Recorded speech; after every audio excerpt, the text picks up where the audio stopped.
Essa noite a gente vai dar continuidade na exposição do livro de Esdras. O texto que a gente vai apresentar hoje aqui, que a gente vai falar um pouquinho aqui, sobre alguns confrontos que o cristão, aquele que serve a Deus, enfrenta quando ele está alinhado com o propósito de Deus. E eu digo confronto quando estamos no caminho certo, não o confronto quando pecamos, ou o confronto quando erramos e então somos confrontados, não. Eu digo o confronto quando estamos no caminho certo, porque diferentemente do que muitos dizem por aí, o crente enfrenta sim oposições, o crente enfrenta sim confrontos e lutas, o crente enfrenta uma guerra contra Satanás e seus soldados, e isso é fato, meus irmãos. Ainda que recebamos orientação de uma reconstrução, o nosso inimigo, obviamente, não vai ficar parado. Ele não vai ficar quieto olhando a gente reconstruir aquela adoração, a reconstruir o nosso relacionamento com Deus. Ele não vai ficar parado, ele vai tentar nos parar. Obrigado, meu bem, pode pôr aqui. Muito obrigado, viu? E o título que eu pensei para esse sermão, ou tema, por assim dizer, é o preço da obediência. O preço da obediência. A obediência tem um preço. Leamos então Esdras, nós vamos ler todo o capítulo 4, tá? Esdras, capítulo 4. Diz assim o texto: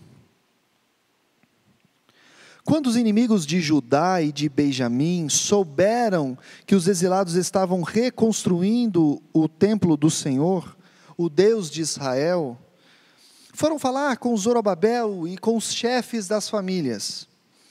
Vamos ajudá-los nessa obra, porque, como vocês, nós buscamos o Deus de vocês e temos sacrificado a Ele desde a época de Esar-Hadom, rei da Síria, que nos trouxe para cá. Contudo, Zorobabel, Jesua e os demais líderes das famílias de Israel responderam: não compete a vocês a reconstrução do templo de nosso Deus. Somente nós o reconstruiremos para o Senhor, o Deus de Israel, conforme Ciro, o rei da Pérsia, nos ordenou.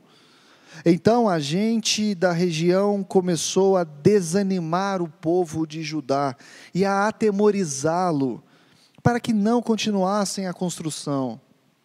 Pagaram alguns funcionários para que se opusessem a eles e frustrassem o plano deles. E fizeram isso durante todo o reinado de Ciro até o reinado de Dario, reis da Pérsia. No início do reinado de Xerxes, apresentaram uma acusação contra o povo de Judá e de Jerusalém. E nos dias de Artaxerxes, o rei da Pérsia, Bislão, Mitredate, Tabeel e o restante dos seus companheiros escreveram uma carta a Artaxerxes. A carta foi escrita em aramaico, com caracteres aramaicos. O comandante Reum e o secretário Sinzai escreveram uma carta contra Jerusalém ao rei Artaxerxes nos seguintes termos: o comandante Reum e o secretário Sinzai e o restante de seus companheiros, os juízes e os oficiais de Trípoli, da Pérsia, de Ereque e da Babilônia, os elamitas de Suzã e as outras nações a quem o grande e renomado Assurbanipal deportou e assentou na cidade de Samaria e noutros lugares a oeste do Eufrates. Esta é uma cópia da carta que lhe enviaram. Ao rei Artaxerxes, de seus servos que vivem a oeste do Eufrates: é bom o rei ficar sabendo que os judeus que chegaram a nós, da tua parte, vieram a Jerusalém e estão reconstruindo aquela cidade rebelde e má. Estão fazendo reparos nos muros e consertando os alicerces. Além disso, é preciso que o rei saiba que, se essa cidade for reconstruída e os seus muros reparados, não mais se pagarão impostos, tributos ou taxas, e as rendas do rei sofrerão prejuízo.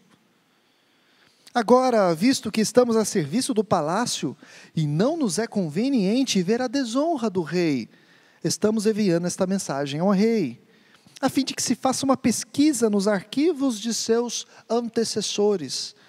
Desses arquivos, o rei descobrirá e saberá que essa cidade é uma cidade rebelde, problemática para reis e províncias, um lugar de revoltas desde épocas antigas, motivo pelo qual foi destruída. Informamos ao rei que, se essa cidade for reconstruída e seus muros reparados, nada lhe sobrará a oeste do Eufrates. O rei enviou-lhes a seguinte resposta: ao comandante Reum e ao secretário Sinzai e aos seus demais companheiros que vivem em Samaria e em outras partes a oeste do Eufrates. Saudações de paz. A carta que vocês nos enviaram foi trazida e lida na minha presença. Sob minhas ordens fez-se uma pesquisa e descobriu-se que essa cidade tem uma longa história de rebeldia contra os reis e que tem sido um lugar de rebelião e revoltas. Jerusalém teve reis poderosos que governaram toda a região a oeste do Eufrates, aos quais se pagavam impostos, tributos e taxas. Ordene agora a esses homens que parem a obra, para que essa cidade não seja reconstruída enquanto eu não mandar. Tenham cuidado, não sejam negligentes nesse assunto, para que os interesses reais não sofram prejuízo. Lida a cópia da carta do rei Artaxerxes para Reum, para o secretário Sinzai e para os seus companheiros. Eles foram depressa a Jerusalém e forçaram os judeus a parar a obra. Assim, a obra do templo de Deus em Jerusalém foi interrompida e ficou parada até o 2º ano do reinado de Dario, rei da Pérsia. Vamos orar mais uma vez. Deus, nós lemos as Tuas Escrituras, nós lemos a Tua palavra, a Tua santa palavra. Nesse momento, Senhor, eu peço que as minhas limitações, os meus problemas, as minhas emoções não tomem conta, Senhor, daquilo que o Senhor quer falar ao nosso coração. Que o Senhor possa dizer ao nosso coração o que o Senhor quer falar. E que venhamos a compreender, a sermos exortados, a sermos, a falar ao nosso coração e a recebermos com júbilo, Senhor, a Tua palavra. E que essa palavra não venha a sair dos nossos corações, Deus, mas que venha a dar frutos. Esse é o desejo do nosso coração, Pai. Em nome de Jesus. Amém. Bom, meus irmãos, como já vimos desde o princípio aqui, desde o primeiro dia dessa série, o tema dessas exposições de Esdras, Neemias, é quando Deus reconstruiu. E vimos que para que houvesse uma reconstrução, houve primeiramente uma destruição. O povo, por causa da desobediência, foi levado cativo, foi levado para a Babilônia, e o templo de Jerusalém foi destruído. Mas Deus ainda cuidou do povo lá na Babilônia, Deus ainda teve um carinho por eles na Babilônia. Deus cuidou daquele povo mesmo no cativeiro, e aquela Babilônia que havia levado cativo o povo de Israel, o povo judeu, foi tomada pelo Império Persa, e o Império Persa então passou a dominar sobre os judeus, por meio de Ciro o Grande, o rei da Pérsia. E 70 anos se passaram desde o início do cativeiro, e agora está na hora do povo voltar. Agora está na hora do povo viver não mais apenas com lembranças ou histórias da sua pátria, mas viver de fato as promessas de Deus naquela cidade, naquela terra, na terra prometida. E nós vimos que Deus despertou o coração de Ciro. Nós vimos que Deus despertou o coração para que cumprisse a palavra de Deus, para que a palavra daquele cativeiro que terminaria pudesse ser cumprida, e que o templo também seria reerguido, e a adoração a Deus seria novamente feita, Deus novamente seria adorado na cidade de Davi. E Deus despertou não somente Ciro, mas Deus despertou homens, líderes, sacerdotes, levitas, todos eles para irem até a cidade de Jerusalém e reconstruir os muros, reconstruir o templo e reconstruir toda a cidade. Aí nós vimos também classificação de famílias, um censo, não apenas como um registro numérico, mas como um marco de restauração. Nós vimos a reunião do povo na reconstrução da adoração, nós vimos os alicerces finalmente fundados, sendo lançados, e o que foi necessário para reconstruir. E agora, mediante essa reconstrução, nós iremos ver 3 confrontos que os judeus, que o povo de Deus enfrentou, vai enfrentar durante essa reconstrução. E o primeiro confronto, ele diz respeito a uma artimanha do inimigo. Ele diz respeito a uma artimanha de Satanás para tentar paralisar o crente, para tentar paralisar o povo de Deus. E podemos chamar isso de talvez uma sutileza perversa. Veja os versos 1 a 2. Quando os inimigos de Judá e de Benjamim souberam que os exilados estavam reconstruindo o templo do Senhor, o Deus de Israel, foram falar com Zorobabel e com os chefes das famílias.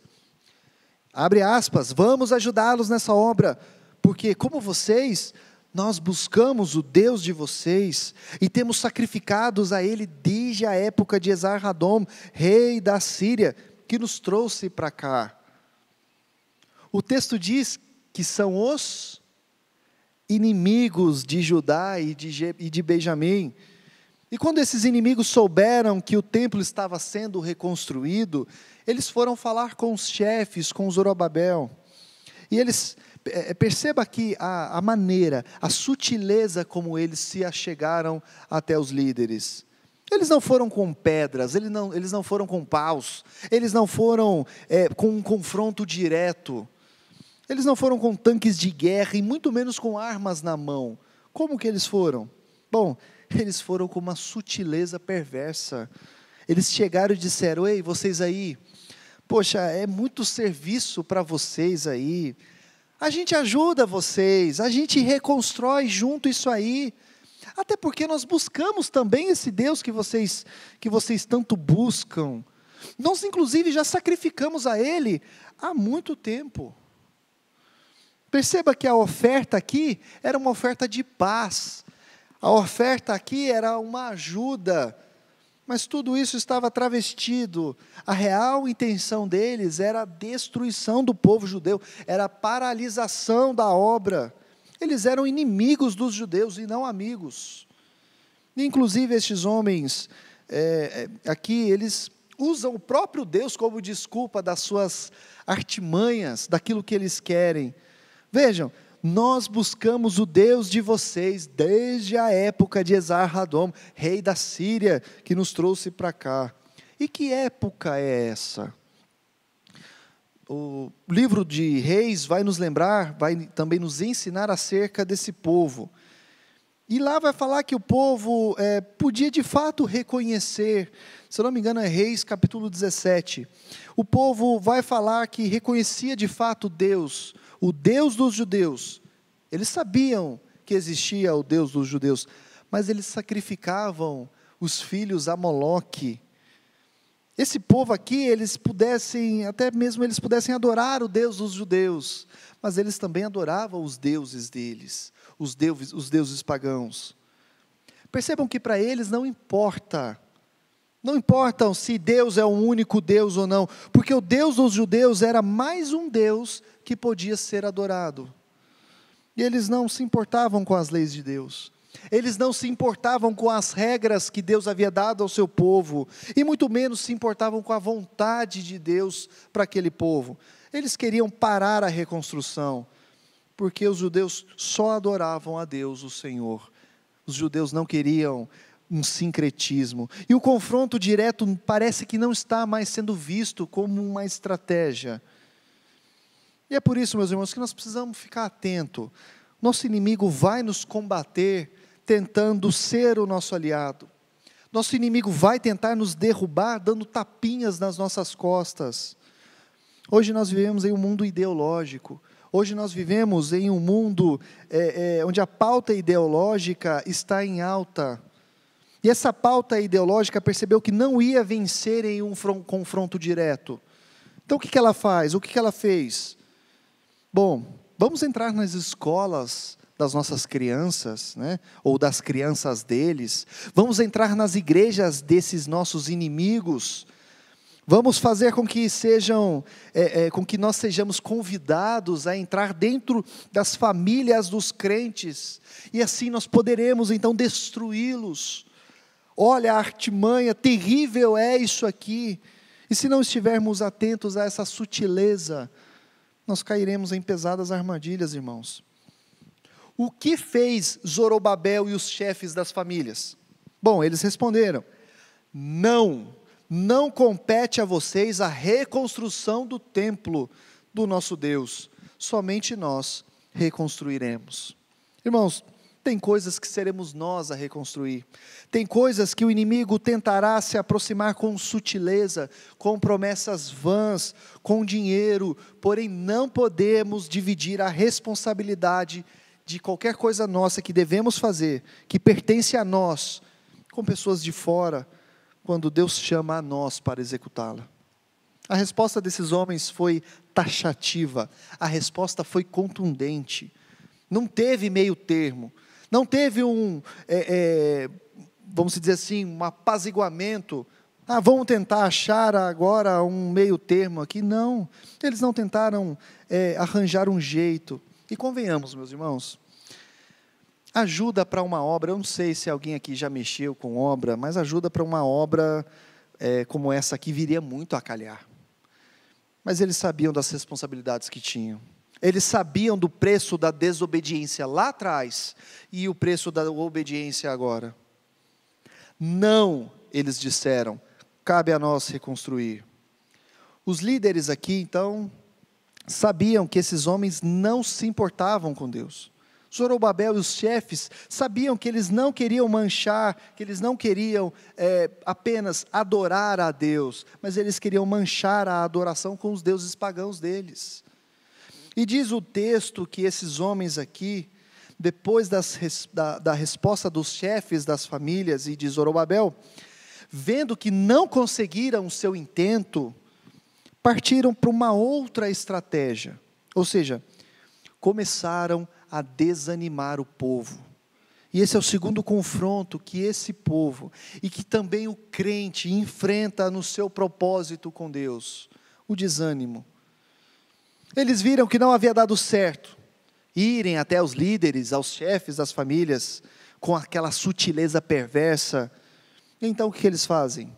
Eles tentam desanimar o povo, a multidão. Será que isso não parece com uma das piores armas de Satanás? Uma das piores armas do inimigo de Cristo? Não parece essa questão do desânimo? Nós não enfrentamos o desânimo quase que todos os dias. Veja que o texto diz que o povo da região começou a desanimar o povo de Judá e a atemorizá-lo, a botar temor neles.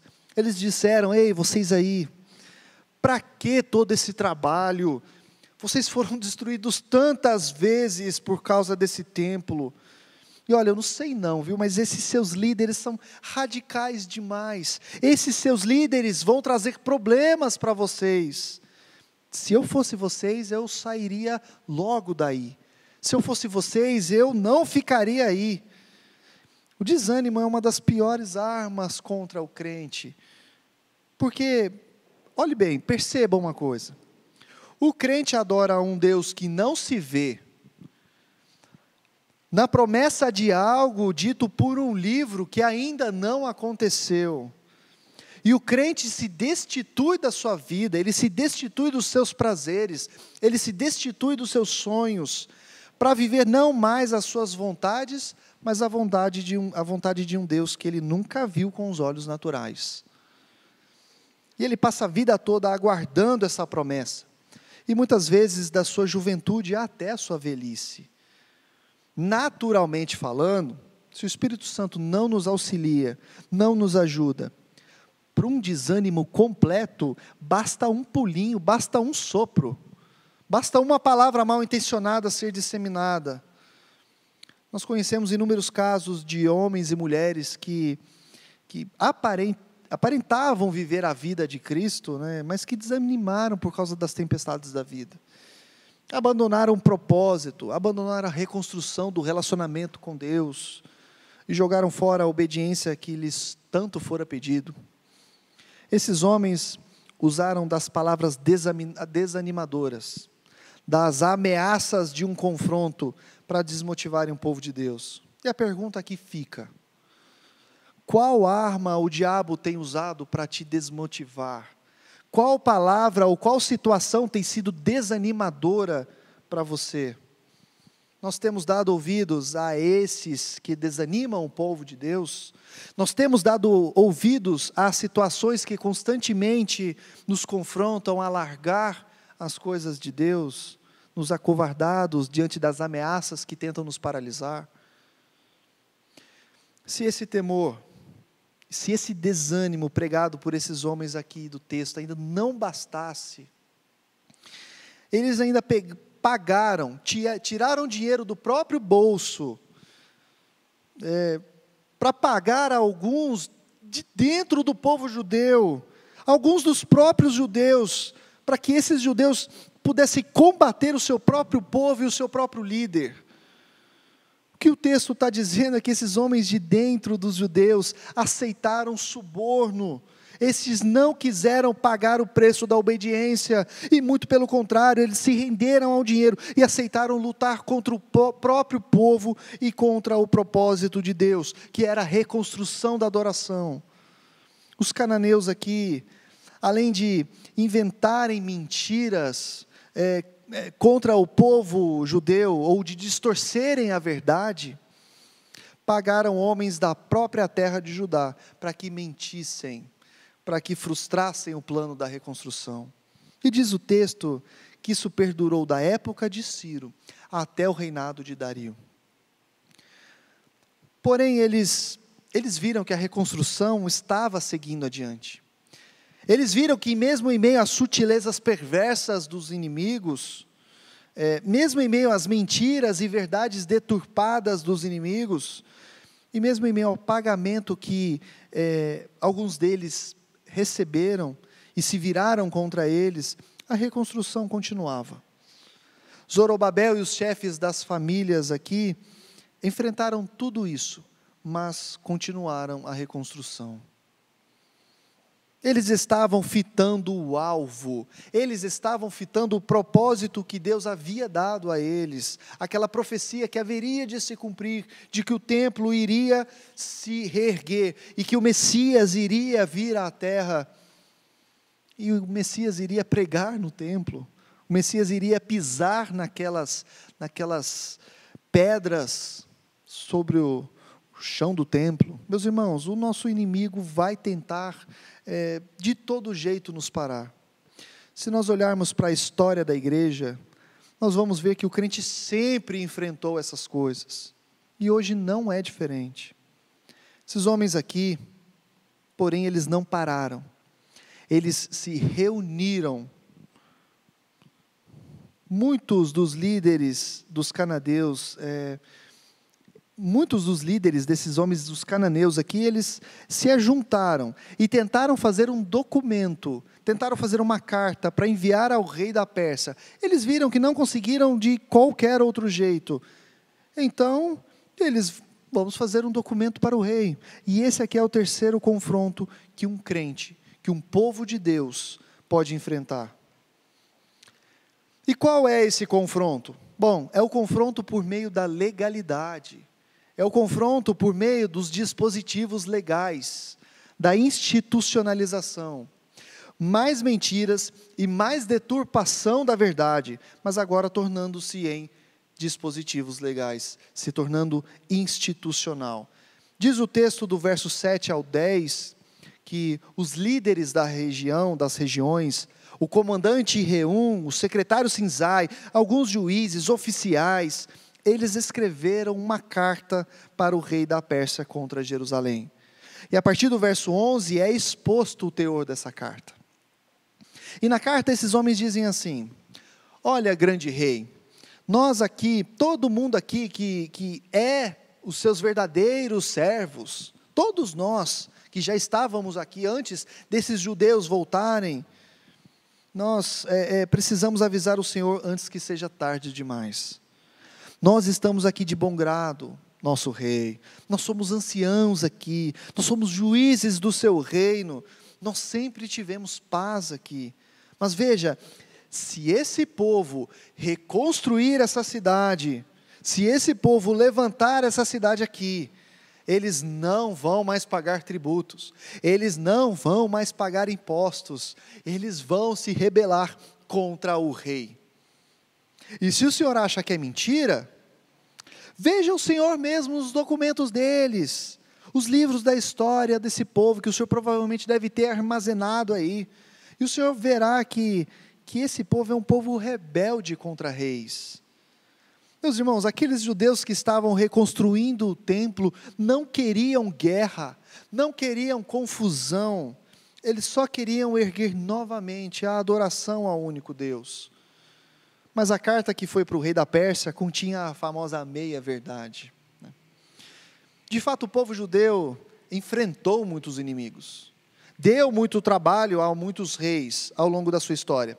Mas não foi por mera vontade de expandir o seu reino, não foi porque eles simplesmente queriam ser assim, ou queriam confrontos, mas é que eles não aceitavam um Deus senão o Deus de Israel. Eles não queriam aceitar a adoração de outro Deus, e é por isso que eles eram duros em lutas e em guerras. E aqui o que eles queriam era somente adorar a Deus, reerguer o templo. Eles sabiam que os cananeus adoravam outros deuses, e eles não queriam misturar o templo do Altíssimo com as adorações pagãs dos outros, daqueles cananeus que estavam perturbando eles ali.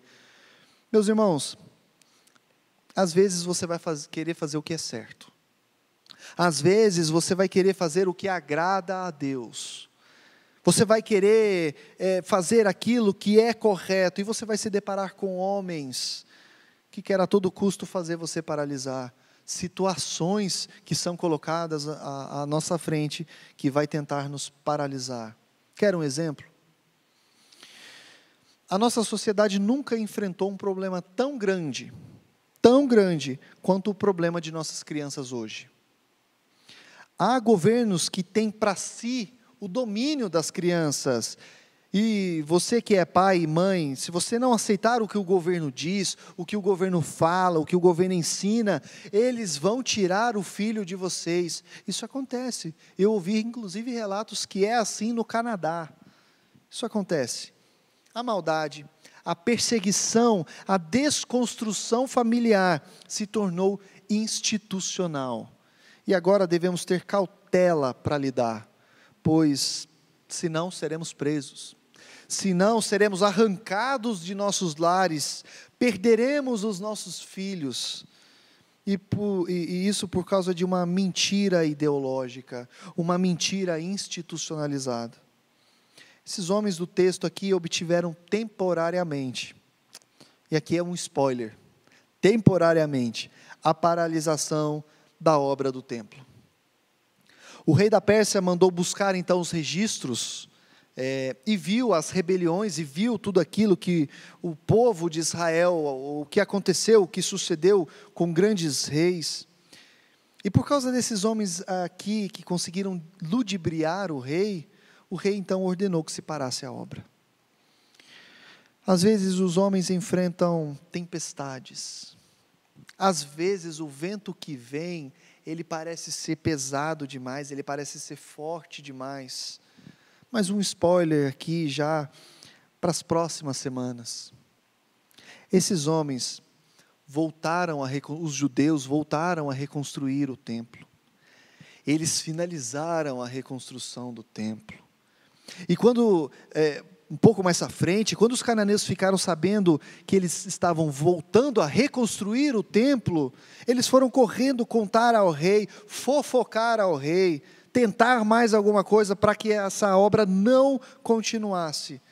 Mas era um outro rei que estava no trono e este rei já estava ciente e não só permitiu que voltasse a reconstruir, como ajudou destituindo os pagamentos de tributos para que eles pudessem acelerar a reconstrução. Bom, nós entendemos sobre a história do que aconteceu aqui. Nós fizemos algumas aplicações, mas se pudéssemos tirar mais algumas aplicações desse texto, poderíamos então colocar o título do sermão destacado. Isso seria: há um preço da obediência a ser pago. Há um preço para que nós possamos obedecer a Deus. E o preço é: não se deixe misturar com quem não vai te ajudar verdadeiramente. Não se deixe, não se permita que estranhos se acheguem a você com sutilezas, com palavras agradáveis aos ouvidos e tirem a responsabilidade daquilo que é sua, daquilo que é seu. E ainda que leis ou qualquer mentira institucionalizada possa fazer você parar temporariamente algo, te privar ou te prender, no primeiro momento que você tiver, na primeira oportunidade que surgir, termine, avance, não pare. Sabemos que o templo foi reconstruído, sabemos que as promessas do Messias foram cumpridas, sabemos que o nosso Salvador andou por aquelas terras e pisou naquele templo e ensinou naquele templo. Sabemos que o nosso Senhor enfrentou confrontos, que inclusive o confronto da morte, e por 3 dias houve silêncio, por 3 dias tudo parou, mas o plano de Deus haveria de continuar, o plano de Deus haveria de não parar, o plano de Deus haveria de se concretizar, e no 3º dia, o nosso Salvador Jesus Cristo se levantou da tumba e consumou a sua glorificação. E ainda que nós venhamos então a ser confrontados, seja por sutilezas perversas, seja por desânimos, seja por palavras mal intencionadas, sendo disseminadas no nosso ouvido, seja inclusive por pessoas de dentro do nosso convívio religioso, e pior ainda, mesmo que sejamos confrontados com leis injustas, com decretos para que a gente paralise, não desista, não pare, mas avance. Jesus, mesmo em meio às mentiras daqueles homens, as falsas acusações, ele foi preso por causa daquela mentira daqueles judeus, de que ele era um blasfemo, de que ele era um filho do demônio. E ele morreu numa cruz, mas ele não parou. Nada disso fez o propósito de Deus, de salvar o homem parar. Por isso, meus irmãos, ainda que confrontos venham, ainda que sejamos afligidos no propósito de Deus, não desanimem, não parem, mas continuam, mantenham-se firmes, segure firme a promessa de Deus, mantenha-se obediente, mesmo que te custe algo, mesmo que te cobre um preço, porque Deus haverá de finalizar a obra que Ele começou, Deus haverá de finalizar a obra, a construção na sua vida e na minha vida, e quando aquele dia, o grande dia chegar, nós então nos encontraremos com Ele, e não mais haverá confronto, porque o Senhor Jesus, Ele virá, e não há ninguém que irá poder confrontá-lo, não haverá ninguém que poderá confrontar o Rei dos Reis, o Senhor dos Senhores, Ele virá, certamente Ele virá e nos buscará, para que onde Ele estiver também nós estejamos. Por isso, até lá, meus irmãos, fiquem firmes, mantenham-se firmes, receba a presença de Deus, receba a vontade de Deus, receba o carinho de Deus e viva dia após dia, na obediência, viva dia após dia na firmeza. Tem um versículo muito, vamos dizer assim, esperançoso do apóstolo Paulo, que ele diz para sermos imitadores de Cristo e sermos imitadores do próprio apóstolo Paulo. E no final, ele fala, não sejais então como os inimigos da cruz, mas sejais como cidadãos dos céus. E no final dessa perícope, dessa delimitação, ele diz assim, ficai por isso, portanto, ficais firmes, porque Jesus nos glorificará, porque esse corpo nosso de pecado, esse corpo nosso de humilhação, será transfigurado, será transformado em corpo de glória, assim como o dele é. Por isso, meus irmãos, permaneçam firmes.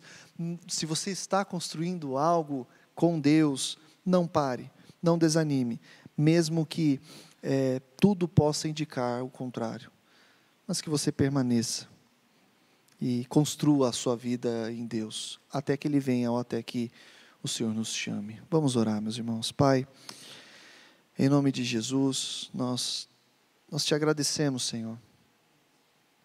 Te agradecemos porque nós sabemos que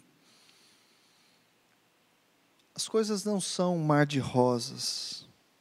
O teu propósito, ele tem obstáculos que são colocados na nossa vida, Pai. Pessoas se levantam contra nós, simplesmente pelo fato de adorarmos o Senhor.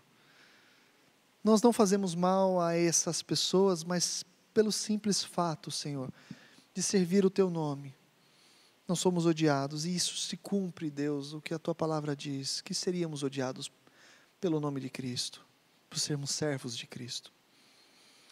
E este povo queria adorar o Teu nome, e este povo sofreu confrontos